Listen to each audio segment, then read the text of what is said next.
Hey guys, welcome to another edition of the Living Day by Day show. I am so excited. I'm gonna have to get another intro because I'm excited. But I Welcome to cannot the Living by Day show. excited.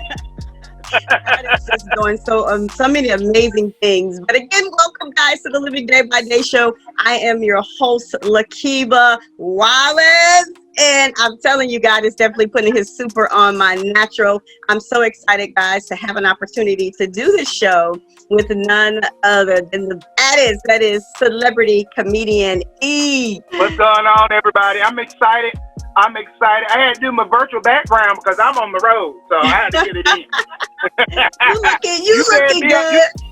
You said get on here. I said okay, I'm gonna come on. So I hope you or the guests can't see how much I sweated today. I had my Arctic hat on. Oh my God! I've been out in the sun all day. Yeah. You've been in the streets. Been in the field all day. Be joining us really quickly here. We have an amazing guest, but we always have an amazing guest, so that's nothing different for the Living Day by Day show. But I want to take this opportunity to encourage you. This is our motivational moment, and I want to motivate you. I want to inspire you. I want to educate you, and I want to give you an opportunity to step back, regroup, get yourself together, and know that everything's going to be all right. You may have gone through this situation, that situation. You may have financial depletion. You may be on a verge of getting put out. We hope none of those things. But if you're out there and you are going through something due to this COVID-19, due to this pandemic, I want to encourage you. I want to let you know that God is still able to do all things because God does not fail. There is no failure in who God is. So continue to trust God, continue to believe in God, and continue to know that God is making a way on your behalf. Even now, even right now, in the midst of your trial, in the midst of your tribulation, God is making a way. So I want you to be encouraged and I want you to be motivated. That is our motivational moment right here on the Living Day by Day show. Now let's jump into those crazy hot topics by none other than comedian E-Love. What you got? Hot topics. Yeah. Oh my God. You don't put a little twist on it.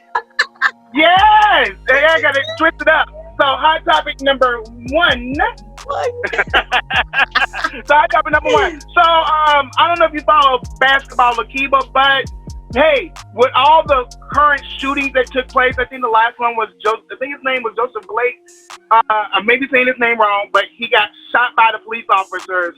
Didn't have a gun. Got shot in the back 7 times. He was just going, but they were going there for domestic, and he was trying to break up a fight.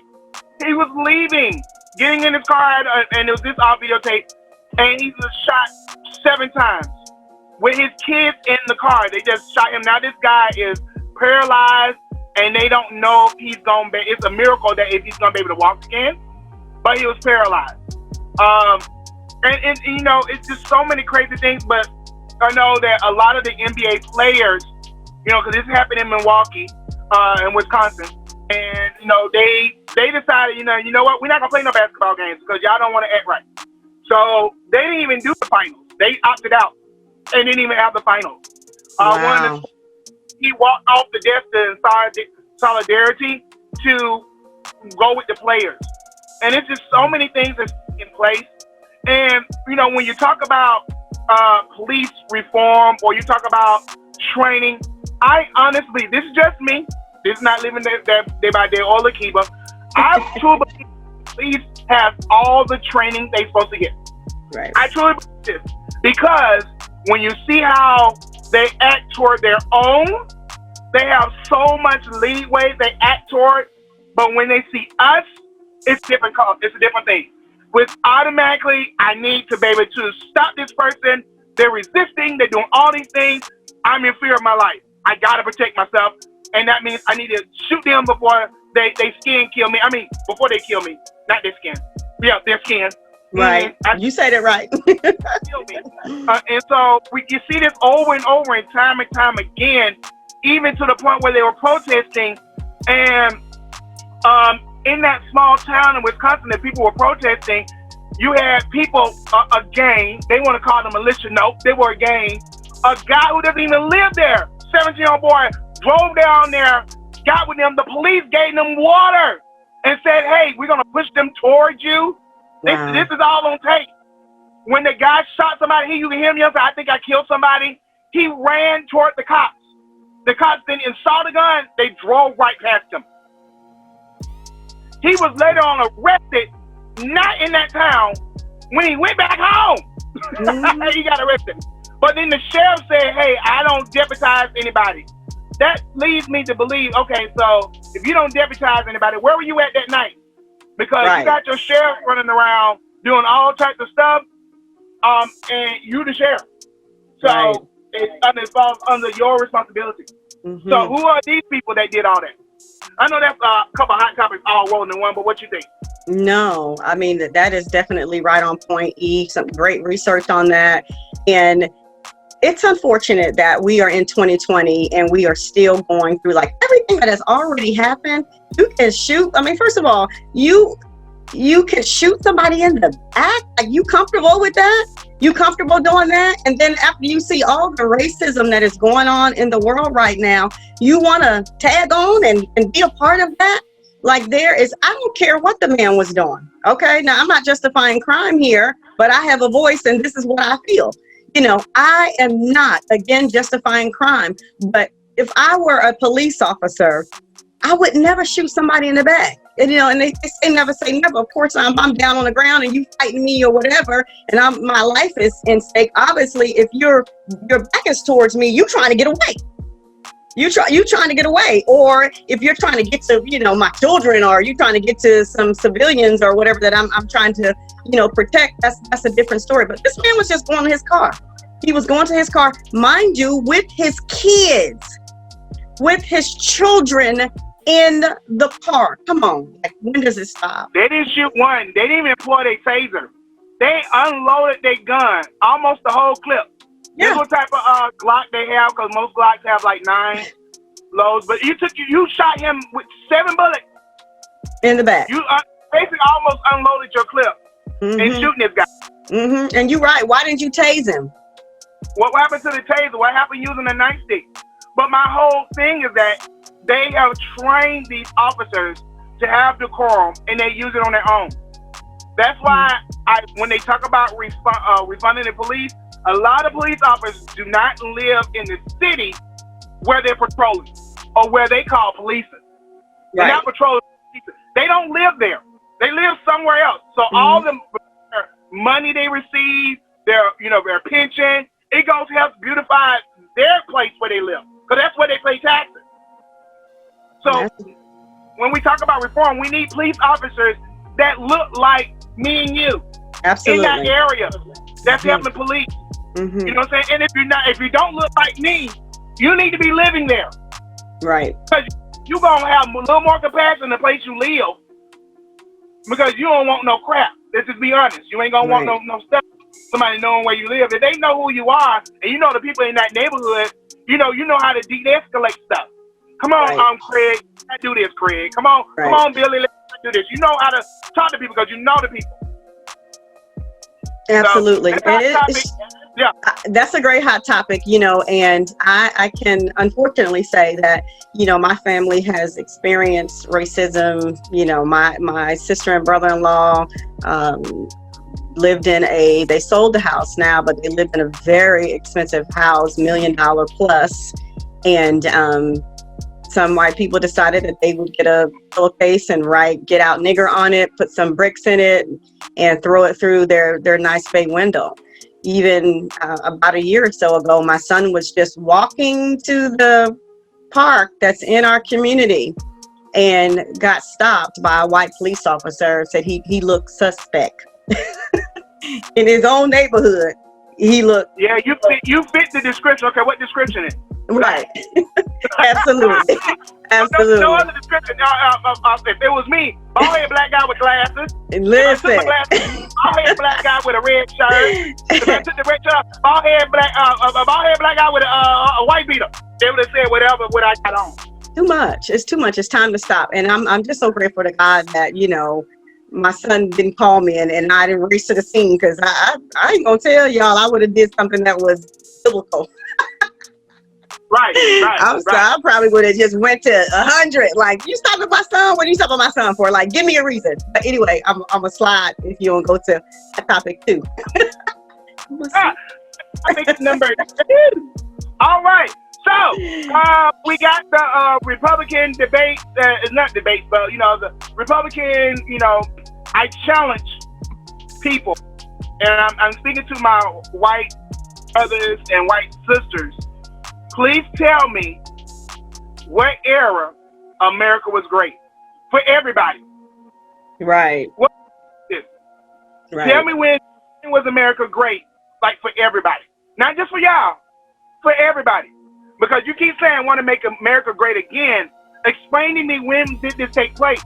Because over 400 years, it wasn't great for us. Yeah. Right now, it ain't really great for us right now. So when was America great for us? I'm American. I was born and raised here. I don't know nothing about Africa. I don't know nothing about over there. I ain't never been over there. I may have relatives there, but I don't speak the language. I'm American. I was born here. So tell me, when was America great? Help my friend, Lord. For everybody. Help my friend, Lord. I mean, and just listening to the Republican debate. I mean, a debate. I call it debate because they just keep talking about so much fear. They keep scaring everybody. Like, they come to take your jobs. They coming over the wall. They doing all this stuff. And I truly just believe they are afraid that the privilege and the things they have, when it stops, and it will stop soon. Right. Don't know when, but it's gonna stop. They're afraid that it's not gonna reverse, and they're gonna be slaves. Truly honest, they're gonna have all the stuff they've been doing over these millenniums. Wait a minute. You say they worried about they gonna be slaves? Yeah, that's what they're worried about. I mean, look at South Africa. When it switched and changed, a lot of white South Africans, they live in poverty. They're in poverty, and they were like, "Oh man, this is awful. I can't believe this happened to us." When they were living in all these luxurious houses, and so people are afraid. If you ask them, I can guarantee. I mean, hey, you can tell me you're not. I understand, but that's that privilege kicking in. When you can sit there and say whatever you want to say, I ain't gonna wear my mask, whatever, and they let you walk out the store and don't call the police on you, that ain't gonna happen to me. Let's just be honest. If I walk into the store and say I'm not gonna wear a mask, F you, blah blah blah blah blah, you going to jail. You going to jail. I'm going to jail. I will go to jail for raising my voice because I'm a. Absolutely. I'm sorry, y'all. Want to take me to jail because I'm raising my voice. See, let me just tell you, I do not accept collect calls. I'm gonna need you not to raise your voice in these stores, okay? No, I'm quiet as a mouse. I can't go to jail. My name is not hard, and my face is too pretty. Okay now. I'm not doing it. I already told my friends I'm a snitch. I'm telling on everybody. Don't have me out for you. I'm telling on everybody. I can't go to jail. Don't. My mama said she would not jail me out. She would not bail me out. Listen, you say you gonna go in the store and be loud, very quiet, pay for what you want, get out, because you trying to make it back to the crib, right? Exactly. And I'm going to the store on my side of town where I know the security guard and I know the cashiers. Ain't no chance of you going to jail, right? No, because if I go to a black neighborhood, it may smell like, whatever. And, may not have all the juice what I want. But guess what? I know how to be behind the counter, and I know raise the security guard. Yep. All right, so, those are my hot topics for today. It's time period. We thank you so much for them hot topics. Yeah. Thank you so much, celebrity comedian E-Love Jordan, with those hot topics, guys. Now we're going to transition into our second segment of the Living Day by Day show. I'm so excited, guys. This guest, you are not going, well, you're probably going to believe it, because that's just what we bring here on the Living Day by Day show. I'm super duper excited, guys, to have an opportunity to have this young man be a part of the Living Day by Day Show. Hey there, how are you? Peace, King. Peace, Queen. How y'all doing today? Doing good, sir. Man, you look just like your pictures, okay? I think that's a good thing in our business, right? Right. Yeah. You know, some of these movie star people are like, wait a minute, that don't look like him. Okay, Right. but when I saw you, I said, okay, he looked just like his picture. I think I probably would have been figured out by this point if I didn't look like my pictures. Because if you show up to too many casting rooms and your headshots don't look like you're not getting called back. I hear that. Yes, most definitely. Man, well, we're so excited to have you on the show. Me and Lakiba have been debating, going round and round. How do you say your first name? Because we want to make sure we represent you correctly. Absolutely. I appreciate that. It's Karon, like the Muslim Bible. Karon. We were both wrong. We never like to mispronounce names here. We both owe each other a soda. But Mr. It's Karon. all good. I've been defending my name for a long time. I think it's important that you name a boy a name that he has to speak up for himself for. I love that. I love it. All right. I love it. Man, so let's jump right into it. So I know that, you know, I looked at your stats as far as like your movies as well as football. I mean, let's see, you played with the Chicago Bears, you played with Atlanta, the Washington Redskins. You know, you did the Canada League. You know, so you did so much with football, and then you transitioned to acting. I have to ask you, which one do you like more, acting or do you miss football? I don't miss football at all. I was one of those guys that always knew what I was doing after football while I was playing football. I wanted to be an actor since the first grade. Yeah, I did a play. Oh, wow. I did a play when I was in the first grade, Puss in Boots, and I had one line, and the line was, "Not I," said the cat. And I remember my mother and my grandmother and everybody, they was screaming so hard in the audience that at that very moment is when I was like, yo, this is what I want to do all my life, right? And then shortly after that, you know, I went in, as I grew a little older, sports entered into my life, and everybody kind of realized, like, oh, he's got a chance to be something special, you know?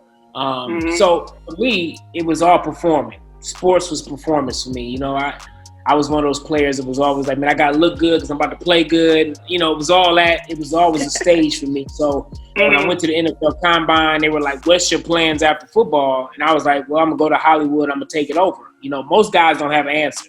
And I think that was the answer I should have gave in the NFL Combine to, you know, to keep them, have me stay around a little longer. You know, the answer should have been, I have no plans after football. Football is my life. It's my life, right? I said, nah, I'm a well-rounded man. My mother and father raised me as a guy who could read and speak for myself and know more. That is more for me out there. And I was always more than just an athlete from day. Wow. So when it comes to your acting and your perfecting your craft, you know, because I know you've been in several movies, and you know you did TV show. You did Meet the Browns. So which one do you like more, TV or do you like, you know, movies better? I love all of it. To be honest with you, everyone presents a different challenge. TV is a lot faster than doing a film. There's a part of me that loves the grind part of film. You know, you get into a film, it takes a month, 2 or 3 weeks to shoot the film, and it's a different process as opposed to TV. When you're doing TV, you shoot your episode that day. It's like a 9 to 5 type job for doing TV, which I appreciate that as well. And then the play, you know, doing a play, that grind is completely different than both of those grinds because you're going over the same dialogue constantly over and over again. Then you have to go do that dialogue night in and night out, which is exciting because every time you do the play, every night or every day that you do the play, it feels a little different every time, depending on the audience, depending on your mood, how you feeling. But all the processes, I love all of them. And I'm one of those actors that I would love to be considered just a really good actor, you know. I can do all of it. I love to be a triple threat, as that he could do Broadway, he could do a hits TV show, or he could do a blockbuster movie. I don't really want to put limits on myself in the acting world, because there is no need to. Me, in my mind, you need to. Except I won't be singing anything on Broadway. You know what? I can't even put that limit on myself. I've had people tell me I might not even having a singing career one day. I don't know. I'm gonna do it. God gave me the ability to do it, and I'm gonna do it. I know that's right, because anybody wants me to sing, I'm not the world's greatest singer. I'm in between Luther Cousin and Denzel's cousin. I'm in between one of those two as far as singing. I'm ready to do what anybody wants me to do. I'm gonna get ready to do it. Now, okay. So, a question for you. I know that your wonderful wife Terry Vaughn. You've been married since 2008. And I know she's been acting and as well. Does she ever critique your acting or ever like give you pointers on how to do a scene or do stuff, or she just lets you do your thing? Great question. It all depends on if like, say for instance, we're doing an audition together. I really appreciate her input as far as choices in the audition. She's been directing a lot more than she's been acting lately, which is, I've always said her impact behind the camera is going to be way bigger than her impact in front of the camera. And that's saying something, because her impact in front of the camera is legendary in my mind. She's one of our best sitcom actresses of all time in my mind, in our culture. Right. As far as black actresses, she's in the top 5, hands down, as far as spouses, supporting roles, and just being able to carry a series. So for me, I'm a coachable athlete. You know what I'm saying? No matter what happens, even at this point in my career, as an actor, you never know too much, and you never can be too. You got to stay open always, because even if I come to set and I have an idea of what this character is, the director may say, "Look, Karon, we looking to do something different here. Give me a different beat, give a different tone," and I got to be open to that. I can't say I'm closed off. I can't say that, no, I'm not gonna do that unless I'm producing the movie. If I'm producing it, then I can say, no, that ain't the vision, that ain't what we're doing. I'll write you a check. But if I'm hired and they tell me that's what they want to do, that's the direction. That's why I'm a professional. I can change it based on what's needed for my cast and for my team.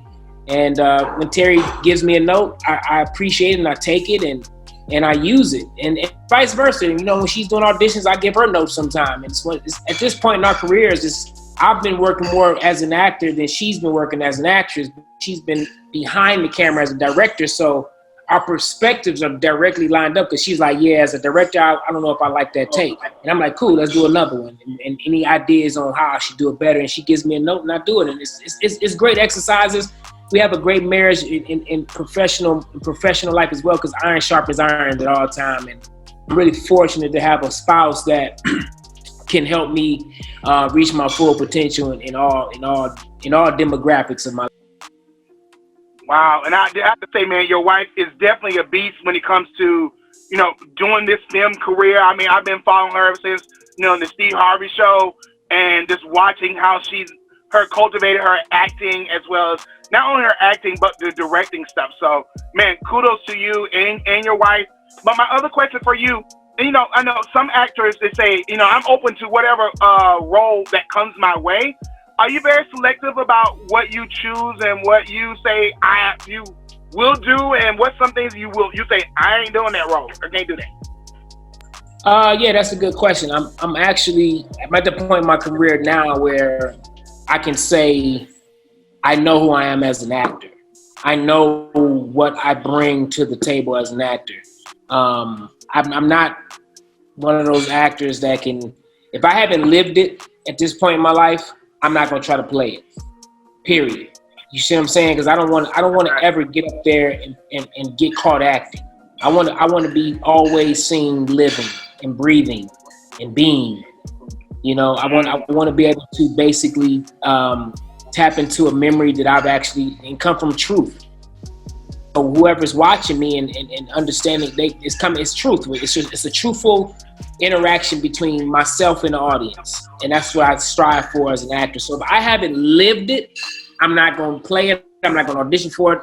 And I've turned down auditions because when I read it, I said, I've never lived this guy. I can't I can't find anything common. I can't find anything that I even relate to in his thinking, and I pass. And sometimes my agent management understands that now about me, but my agent sometimes like, all right, Karon, I just know who I am. My acting coach, Sarah Mornell, she's helped me with that. She's helped me really identify my strengths as an actor, and that helps. Nice. Lakeeba, did you have any questions from Mr. Karon? I was just letting the guys chat it up. I'm enjoying it. I know when to step back, Well, I want to say, you mentioned that, you're at a stage right now in your career where you know what you will take and you turn down some acting gigs. What would you say to that actor or, talent out there where they're desperate? They have not had the opportunity to be on some of the sets that you've been on, and they're desperate right now. So whatever's coming their way, they're taking that. So what is the disadvantage of doing that, and what could be the advantage of doing that? Girl, you should have been talking earlier. You got good questions. I would say to them, like, what are you doing this for first? Second, I would also say, don't ever act from desperation or fear. Don't ever do anything in life from desperation or fear. Usually when those are your motivating factors, the stakes are so high that if something goes remotely off the rails, it's catastrophic results. You see what I'm saying? Mm-hmm. So as an actor, I would say, when you most of the time, if that conversation, it means desperation, it means you haven't worked, or you're trying to work, or you're trying to break in, I say just stay the course. Stay in your training, stay in your truth, and continue training, because eventually a role is going to come along that matches your truth, and you can go to set and be you, and not try to go to set your first time and be something you've never been before, which is, again, catastrophic results. And you're going to get one chance to make a first impression. So if you can choose roles early in your life and your career to make sure it matches you as best possible, and I would always say do that, and try not to make any decisions in life, not just role wise, just in decision. Don't choose a mate in fear or desperation. Don't choose a job in fear or desperation.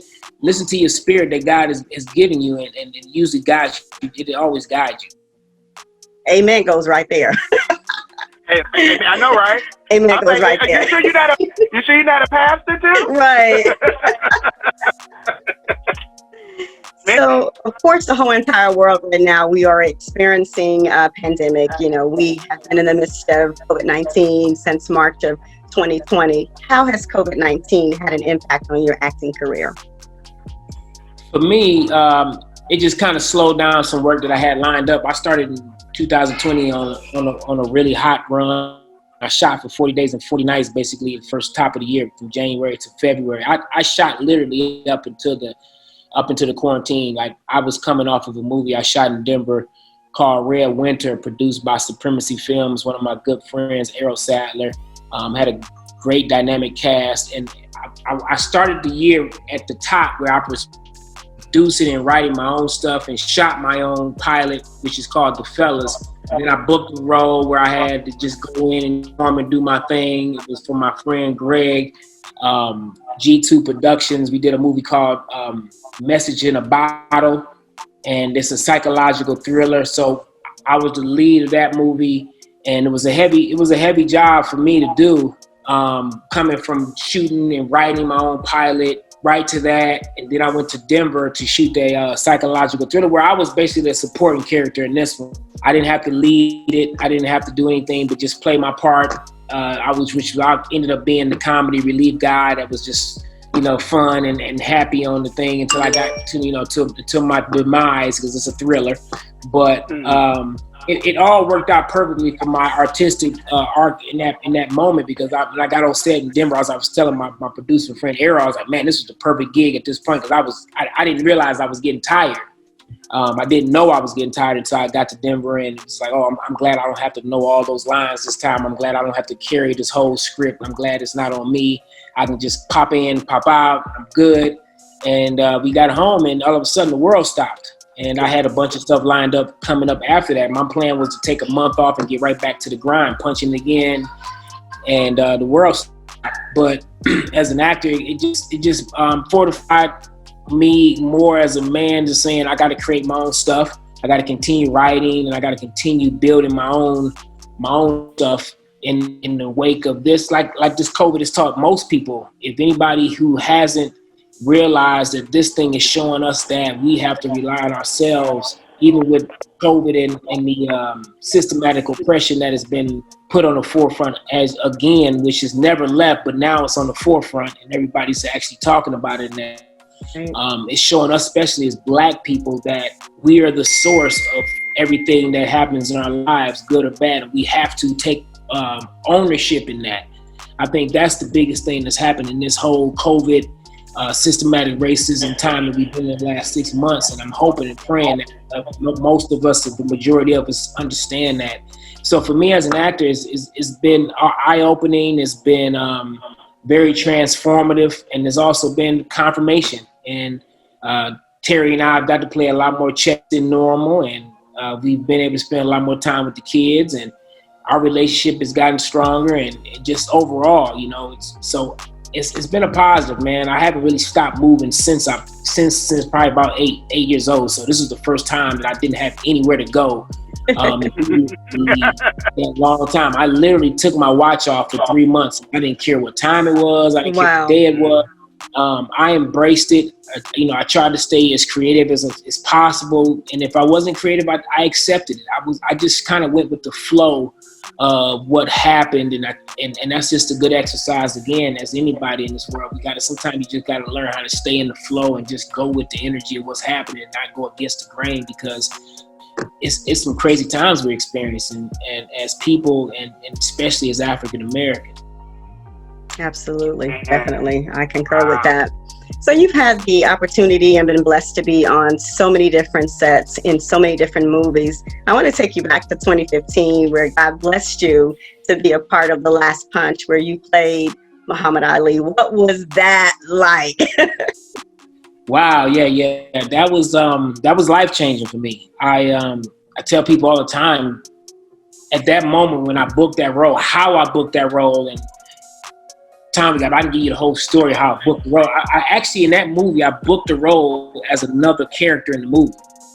So when we got to the table read, the guy who was supposed to be playing Muhammad Ali was still in LA negotiating his contract, right?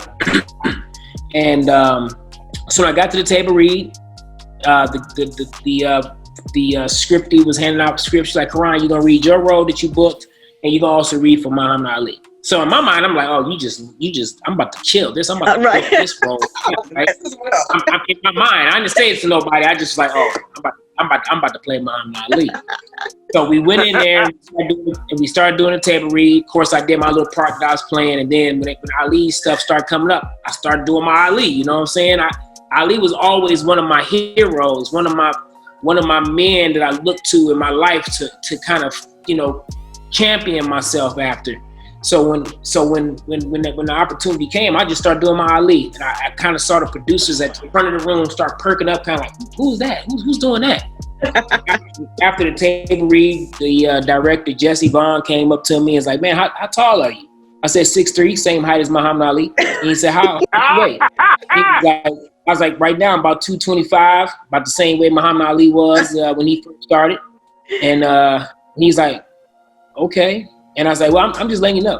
And then he said, okay, cool. He in this business, you don't ever want to give anything away until it's totally signed and sealed, delivered. So he just walked away.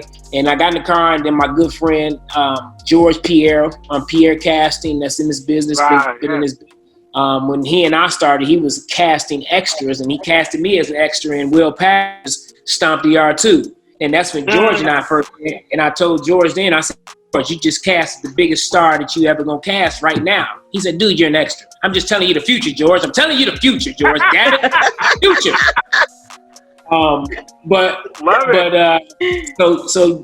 So George calls me in the car. He's like, yo, bro, right now there's talks to get you to play Ali right now, but we gotta, do some contract stuff with the guy who's supposed to be playing him, and just stand by. give me about an hour or two, I'll call you back. So he called me back in like an hour, like, yo, it's a done deal. Only thing is you're a little light right now for the role for what Ali was at in his career, because I actually played Ali at a later stage in his career where he was older. It was the last fight of his career. That's why it's called The Last Punch. And at that time, I was super lean, man, and I had to gain like 30 pounds. So I just told him, I said, yeah, and you know, for me, that's one of the biggest things I love about acting is you can transform and become a completely different spirit or different person for a certain amount of time. So I was like, just give me a month, and you know, I'll just go and eat dessert with every meal, drink beer with every meal. You know, coming from football, I knew how to put on weight, so I just went to the store, got a bunch of beer and cookies and cakes, and just went in. And by the time they moved the shooting around for me to kind of gain some weight and fill my face out a little bit and my body to get a little softer around the edges, so I when the movie, you know, I had the shirt off stuff, it didn't look, you know, super ripped up. And it worked out, man. It was one of the best projects that I've ever done in my life, man. Dorothea Muhammad and Mr. Muhammad were great producers for us, and they really were, you know, they really championed me. And I tell people all the time, playing Muhammad Ali changed me as a man spiritually. It really made me really find my purpose as a man, and how powerful his spirit was. I literally cried every day on the set, because I was so open and pouring in his spirit to pour into me. So I did his spirit justice. He was still alive at the time when I was shooting this movie. You know, he gave his blessing to the movie, and I was just trying to make sure I made him proud and made him feel that I did his life and his legacy justice. So the pressure on me was immense, but me studying the man and understanding what he really was about changed me as a man, as a black man in this country, and it changed me as a black man forever. And I'm forever indebted and thankful to the champ for his life, his legacy, and everything he did and how he led by example. And that's basically how I fashioned my life there ever since. Awesome. That is powerful and amazing. So let's fast forward a little bit. And I know we only have a couple more seconds before you have to go. But now fast forward to, I believe. I'm here with y'all. Let's roll. Okay, let's roll. Uh-oh. You got a comedian in the building? Oh my God. I don't know what Eric might come out the bag with. Keep going. Right. Keep going. So when we fast forward now, I believe it's Poems of Love that you've had the opportunity to be in. What was that like? I mean, you worked along some great people like Essen Atkins, who is completely amazing, kills every scene that she's in. You're the ex in that scene, correct? Yeah. What about that? Poems for Love, it just came out in July, TV One. You know, shout out to TV One. Swirl Films, who both been very integral in my career and helping me grow. I told Eric and Keith and James over at Swirl, I said, you guys are already in my Oscar speech, so don't even trip. You know, all the work you've given me over my career, I'm indebted to you guys until I can't speak anymore. Coins for Love was a sequel for Coins for Christmas. Essence is like my sister. Funny story is I met Essence and my wife at the exact same time on the same exact play. Wow. Yeah, met both of them at the same exact time, and actually went on a date with Essence before I went on a date with my wife. We went to the movies. I forgot what movie. Yeah, and that's our history. We were really, and at that moment we understood that we were more brother and sister than anything, and ever since then our lives, and just that's how we've always rolled. And Essence talent is immensely underrated. For what she's capable and what she has done in this business. It was a pleasure to get in. Always a pleasure to play with her. And Stephen Bishop was a charm to play with. My brother, he sees the world and thinks a lot like me. So it's always fun to get with him. My brother T.C. Carson was in it.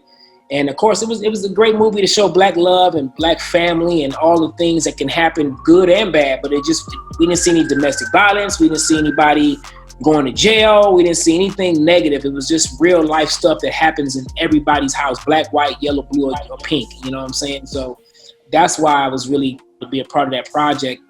Susan wrote a really beautiful script Coins for Love, and I don't know if I can say anything, but it's possibly we're gonna have a third one coming soon, so that's always good. And Essence and I worked on Ambitions as well last season, so we had a run where we were working together a lot, and we laugh all the time about how we all met and how we all started and how long we've been together and how long we've known each other. Like, we watched each other create families and all sorts of things, and it's just always fun when you get to play with your family. Man, that is so awesome. I would love to know, because in your career you work with so many, lustrous actors and actresses. Who is somebody that you have not worked with yet, and you just like, man, I really want to work with this person?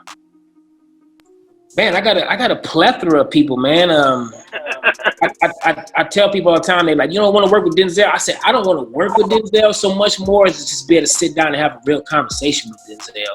I really want to just pick his brain and check in on his wisdom and just vibe with him, man. Working sometimes it gets diluted in the connections you can make.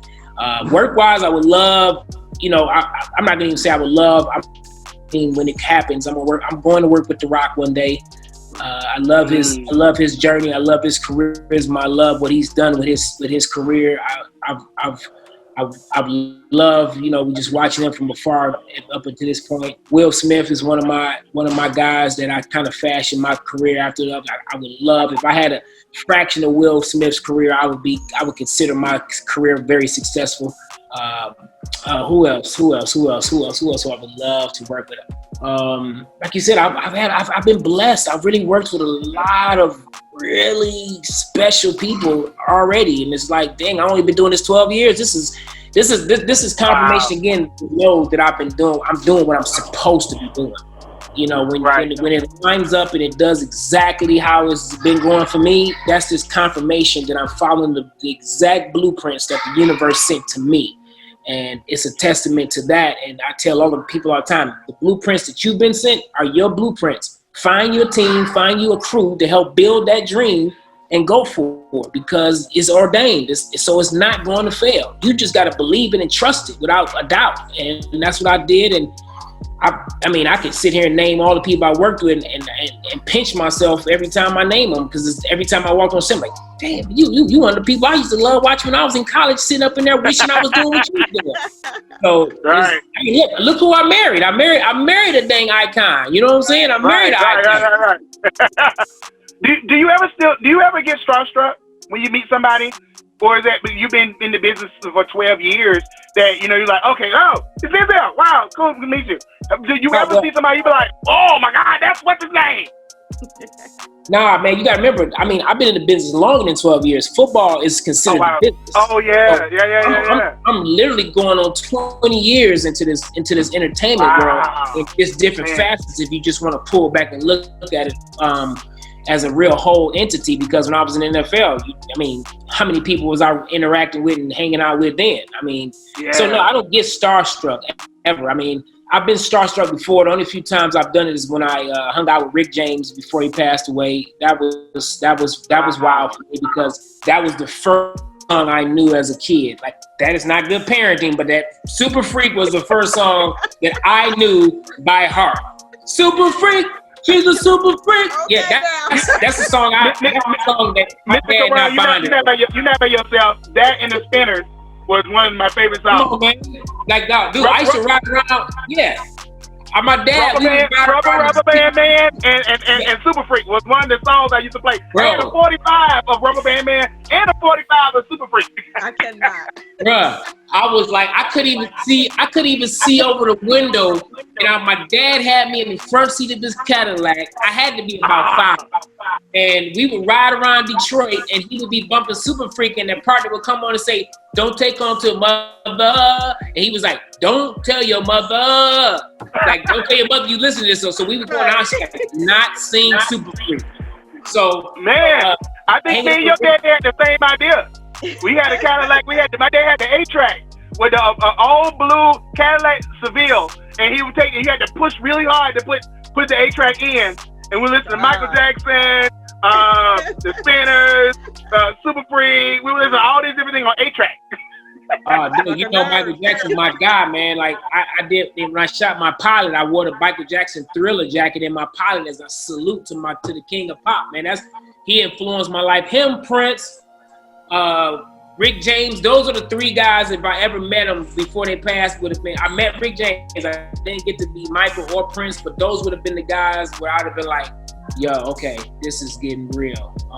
Wow. This is, and what I did say, my Michael Jordan story was pretty heavy too. Like when I met Michael Jordan my rookie year in Chicago, I was a bit emotional about that. That was probably the only other time that I would say I was like, damn man, this is Mike, dog. Like wow, you know what I'm saying? So those are the two times. But other than that, man. Oh, and I actually met Barack and had a conversation with Barack at one point, and I wasn't so much starstruck. I wasn't starstruck then. I was really impressed by his football knowledge, but that's about it. Wow, amazing. I want to transition real quickly in just a couple seconds here to talk about, and this is really near and dear to me, sickle cell. I experienced that firsthand. I have a family member that I see the struggle. I see the pain that not only she goes through, but also as a family to watch her go through that. So talk a little bit about how sickle cell is near and dear to you. Sickle cell is that is one of my purposes that I need to fulfill in this life. My mother always told me, my mother had sickle cell thalassemia. She passed away from complications of sickle cell thalassemia. She lived to be 63 years old, which was amazing and miraculous. And she was the strongest person I ever knew. And I draw on her strength every day. And she always told me growing up, I have the trait, so I can't mate with a woman who has the trait, or my kids will have it. So her whole time with me growing up was, Karon, if you can stop this, stop it. Meaning, every woman I ever dated, coming up before I got married, and to that point, if I thought I was gonna lay down with them, I actually had a conversation like, what's your sickle cell status? I need to understand that, because I have a responsibility to the future of our generation not to pass this genetic disease on, because it can be stopped with communication and knowledge of self. But Black people in this country, Africans that's living in this indigenous country, we've lost not only our history, we've lost so much of ourselves, that this is just one of the many things that continue to hamper us and hinder us from reaching our full potential as people on this planet. And for me, I reached out to my publicist, Janelle. I said, look, man, let's reach out to the Sickle Cell organization and tell them I'm here for whatever they need. I don't care how big however my platform grows and becomes, they will be a part of it. They will be a part of me, and I will champion this disease. And I will promise to my people and my mother in heaven, or wherever my mother is, she will know that I am fighting to eradicate this disease in my time on this planet. So if I can get rid of it just by communicating and talking about it and getting our people to get their knowledge of their status, because once you know your status, if you have it or not, you can stop it. As simple as that. I've walked away from women that I dated back in the past that had the trait, and they were great women. You know, I could have built a complete future with them, but I couldn't have did it without, cursing my children to a life of pain. And I just couldn't stand by as a man who believes in accountability and do that. Not something, something that's frivolous. It's just I love her and I need, no. I love her. I can love her from afar. Wow. But I'm going to do that to my children. That's some knowledge right there. Yeah, and my mother didn't have that ability to know that going into her life, and my grandmother and her mate, my grandfather who passed away before I met him, didn't have that knowledge. They just was in love. They didn't even know that this darkness that was lurking in their genes could create, a problem. So I don't hold any judgment of them. I just know my part in the fact that now that I know, I have to carry that mantle, and I have to do whatever I can do to stop it. So yes, sickle cell is my cause. That's my purpose. That's one of the things that I am diligently and always focused on trying to stop. And one day when my platform is as big as Will Smith's and the Rocks and those guys that I admire and look up to, that will be one of the things that's always on the tip of my tongue talking about. So every black kid and every black person that sees me speaking will be curious enough to go get their status, and eventually we can stop this disease. Awesome. That's good stuff. Well, we thank you so much, Karon, for taking the opportunity to stop by the Living Day by Day show. Such a wealth of knowledge. In just about 30 seconds, tell the people how they can get in contact with you. Man, I'm simple. I'm not hard to find. You can find me, Karon Joseph Riley, on all platforms. Karon J. Riley, Karon Joseph Riley. You can Google my name on Amazon. You can Google my name. Just put my Google on all these things. You'll find me if you need to find me. I'm not hard to find. Other than that, that's it, man. And if I gotta work, if you gotta work too hard to find me, I still got work to do. So, I'm gonna keep pedaling and I'm gonna keep doing my thing. And I implore you guys to keep pedaling to your dreams. Never give up. Never stop the fight. And as Black Americans in this country, stay safe, stay dangerous, because they are after us. So don't let up.